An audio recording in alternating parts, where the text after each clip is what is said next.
On October 30, 2011, David Swift reported his wife missing after returning home from a Halloween party the night before. The previous night, Karen arrived back home, tucked their daughter Ashley into bed, and slept with her. The next morning, when David woke up, Karen was nowhere to be seen. When the police search began, they discovered Karen's abandoned vehicle on the side of a rural highway with a flat tire caused by a rusty screw.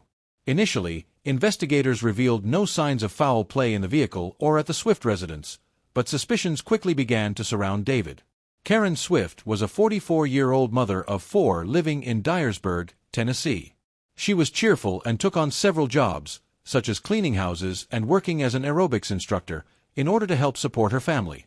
According to her friends, she was devoted and self-sacrificing to the point that her needs came second to others.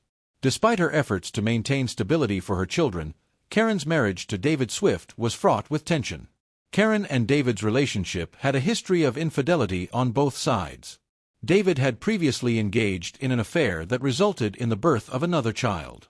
Although they reconciled after this incident, the trust between them remained fragile.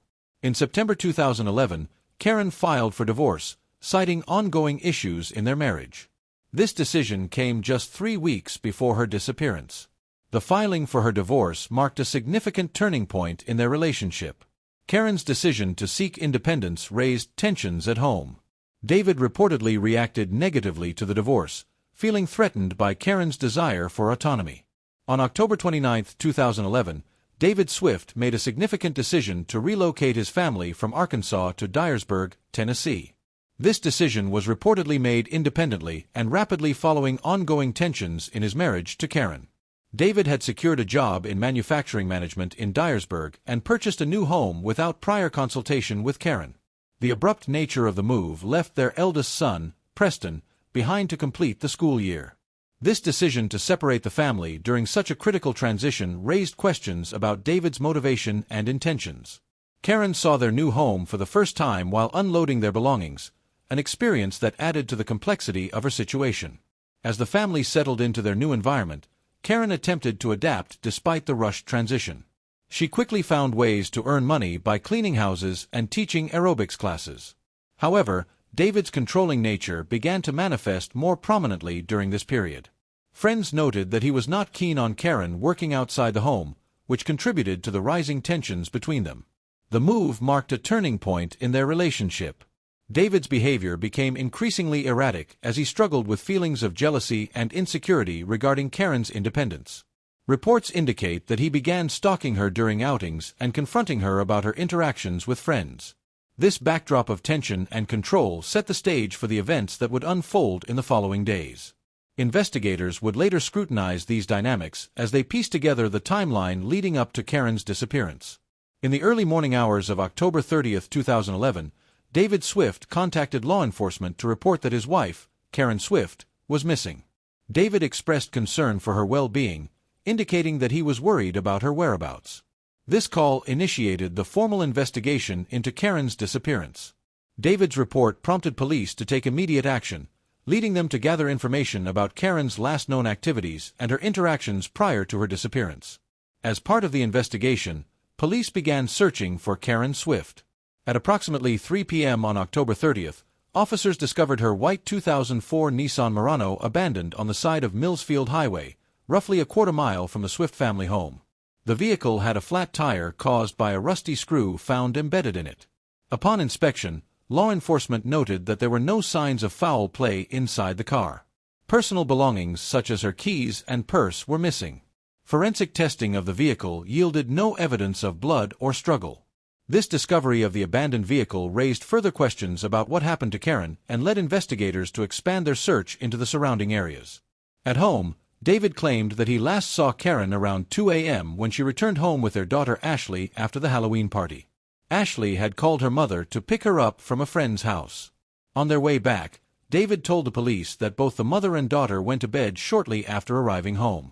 During subsequent interviews with police, David mentioned that he briefly checked on Ashley after realizing she was safe, then returned upstairs to sleep. His account of the events raised questions among investigators regarding the timeline of Karen's disappearance and his potential involvement. David also indicated that he was unaware of any plans Karen might have had for the night and expressed confusion about her sudden absence. Witness accounts revealed a pattern of controlling behavior exhibited by David Swift towards his wife, Karen Swift. Friends of Karen testified about his jealousy and possessiveness, noting instances where he would exclusively call Karen while she was out with friends. Friends also confirmed that David had a tendency to stalk Karen while she was out, which had led to confrontations of a serious nature in their relationship. These behaviors raised concerns about Karen's safety and contributed to the investigation into her disappearance.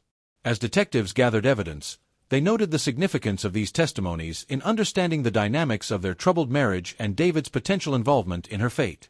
In the days following the disappearance, David himself went to the law enforcement authorities and offered his help in finding any trace of his lost wife. One notable thing when he arrived at the local station was his use of crutches.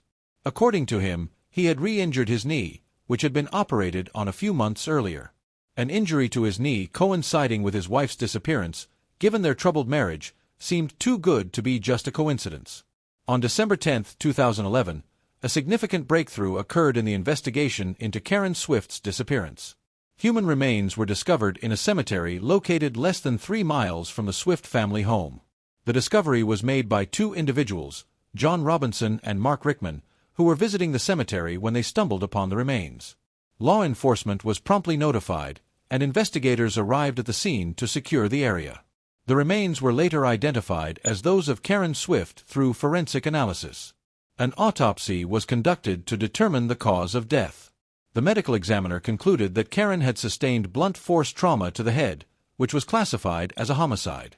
This finding shifted the investigation from a missing person case to a homicide investigation.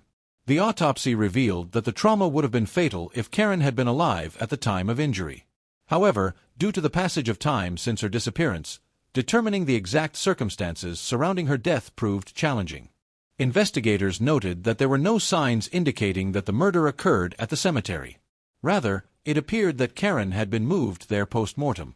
The discovery of her remains prompted a renewed focus on David Swift as a suspect. The nature of her injuries and the location of her body raised critical questions about his involvement in her death. Investigators began to scrutinize David's actions and statements more closely, seeking any evidence that could link him to this tragic outcome. Investigators uncovered that Karen had obtained a second cell phone, which she used to avoid being monitored by David. This phone was kept secret from him, indicating a desire for privacy amid their troubled relationship. During their investigation, David claimed he was unaware of this second phone. However, authorities discovered that the number was programmed into his work phone, raising suspicions about his knowledge of Karen's actions. During the interviews with investigators, David appeared preoccupied with Karen's behavior rather than expressing concern for her well-being. Detective McCree noted that David's inability to focus on anything other than his wife's alleged drinking and partying habits suggested he might be hiding something. Despite these observations, investigators struggled to find physical or eyewitness evidence linking David to the homicide, causing the investigation to stall. In the months following Karen's disappearance, David relocated to Alabama and remarried. He remained an involved parent to their daughter, Ashley, but did not provide any new leads in the case. Ashley expressed a growing desire to understand what happened to her mother, but felt increasingly hopeless about finding answers. Authorities also examined David's claims regarding Karen's behavior after they moved to Dyersburg. He suggested that she had changed due to new friendships, particularly with Bill and Kathy Bona. This narrative was scrutinized as investigators sought to determine its relevance to her disappearance. From December 16 to 20, 2011, forensic examinations were conducted at both the Swift home and Karen's vehicle. Investigators found no signs of foul play in the house, but noted some disarray in Karen's bedroom. They discovered 7 gallons of bleach in the home, which David claimed were for cleaning purposes related to a dog poisoning incident involving a neighbor. As the investigation continued, in January 2012, law enforcement made public appeals for information regarding Karen's disappearance and death. They sought witnesses who might have seen her or had knowledge of her last known whereabouts. Despite these efforts, the lack of concrete evidence against David hindered progress in the case. While authorities pursued various leads and gathered testimonies that pointed toward David's potential involvement in Karen's murder, they ultimately fell short of obtaining definitive evidence during 2011 and 2012. The investigation remained open as they continued to seek justice for Karen Swift. On August 8, 2022, David Swift was charged with first-degree premeditated murder in connection to the death of his wife, Karen Swift. This marked a significant development in a case that had remained unsolved for over a decade. The arrest came as a shock to many in the community and to Karen's family, who had spent years grappling with uncertainty regarding her disappearance. Ashley Swift, Karen's daughter, expressed her confusion and distress over her father's arrest after enduring years of investigation without a clear suspect. Ashley found it difficult to process the sudden change in circumstances. "I was trying to figure out why," she remarked, highlighting the emotional turmoil that accompanied the news of her father's charges. The context of the arrest was particularly striking for the Dyersburg community. For more than 10 years, residents had followed the case closely, often discussing it amongst themselves as they sought answers about what happened to Karen. The lack of progress in the investigation had left many feeling frustrated and hopeless. Therefore, when authorities finally announced David's arrest, it stunned both family members and community members who had long awaited justice for Karen. Danny Goodman, the prosecutor at the time, believed that all his predecessors could not get the case to result in a decisive verdict due to an inadequate approach. He stated that personnel who sought justice for Karen were simply waiting for a supposed key piece of evidence that could help prove that David was guilty. As the case unfolded, it was later learned that such a piece of evidence didn't exist. During the investigation, the COVID-19 pandemic broke out, and the entire world, along with Karen's case, came to a halt. However, the prosecutors, instead of stopping their efforts, took that time to review around 30 large bins of files related to Karen's murder. Goodman states that they never found that one big thing that could prove David was guilty. What they covered instead was the fact that the case was very much like a puzzle with a clear motive. Commenting on the mindset of David, the prosecutor stated, "I think he saw that he was losing control." It was later revealed that throughout the course of their relationship, David was able to control everything Karen did and everywhere she went. However, he noticed that his control over her was starting to slip away.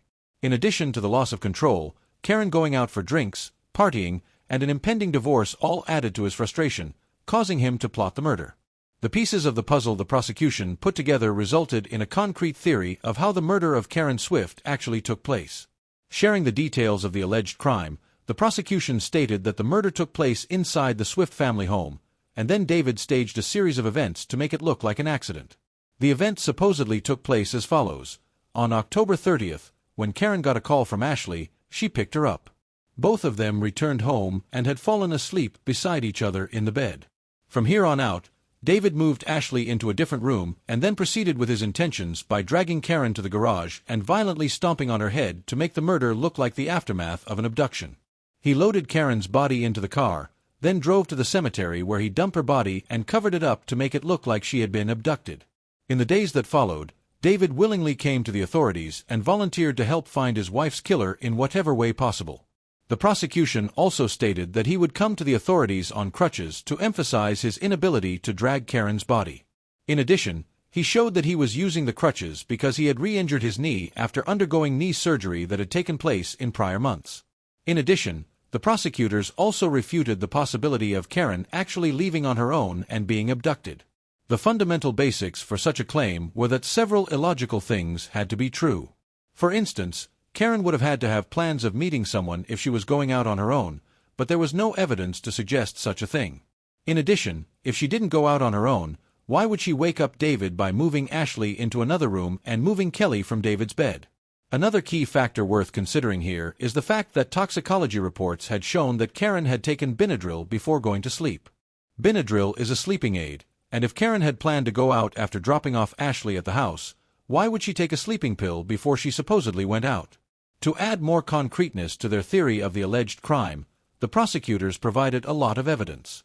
However, it was deemed circumstantial. In addition, the evidence had been uncovered more than a decade ago. A major claim they made rested on the toxicology report, which highlighted the use of a sleeping aid and the fact that phones were inactive after he got them home. They also stated that the information pertaining to Karen's secret phone and David's demeaning comments was a lie and shared new details. Up to this point in the trial, it was revealed that her secret phone had no activity on it after she had gotten into bed with Ashley. However, a forensic extraction found that the phone had indeed been in use, and a call to the device's voicemail was made. The forensic reports also detailed the fact that the call was made at 9:55 a.m. on October 30th. By this time, several hours had passed, and investigators had not found Karen or her phone. In addition, it was also revealed that the phone had been connected to the family's Wi-Fi, and the only adult who was home at the time the call was made would have been David. To back their claim of David faking his knee being injured again, the prosecution referred to a neighbor's testimony. While speaking to the court, one of the Swift family's neighbors stated that David helped them move hay bales. The approximate weight of the hay bales was around 60 pounds, and the neighbor claimed that David was helping without using crutches. The prosecution had painted a circumstantial theory backed by evidence that showed David had committed the murder. However, the defense refuted such claims. Allegations against David were largely based on the claim that he had been a controlling husband, but his lawyer, Daniel Taylor, presented a different fundamental perspective. He stated that David Swift was not a husband trying to control Karen's life, but was one who was simply concerned about his partner. Details about Karen's behavior that were revealed throughout the trial were that she was involved in alcoholism and partying. However, testimonies given by the neighbors shed much-needed light on Karen's activities during the trials. One of the neighbors mentioned finding Karen passed out on their sofa naked during a party, and David was called to come pick her up. As per the information from the testimonies given during the trial, Karen was supposedly involved in some sort of sex ring and was interested in seeing other men in addition to these details. The defense attorney also argued that there was evidence to support the state's description of the murder. He highlighted the fact that if Karen was indeed stomped on the head, why was there no sign of blood in the garage or the car? He also brought into question the state's description of David staging the attempt as an abduction by stating that there was no evidence of David leaving the house that night. Another critical fact that Taylor reiterated was that the medical examiner, who had determined Karen's cause of death, no longer believed that she had been stomped on the head. The defense held their ground on David injuring his knee again.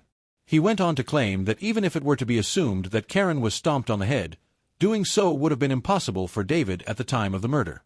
David was on crutches, so he wouldn't have been able to stomp on Karen's head using the injured leg.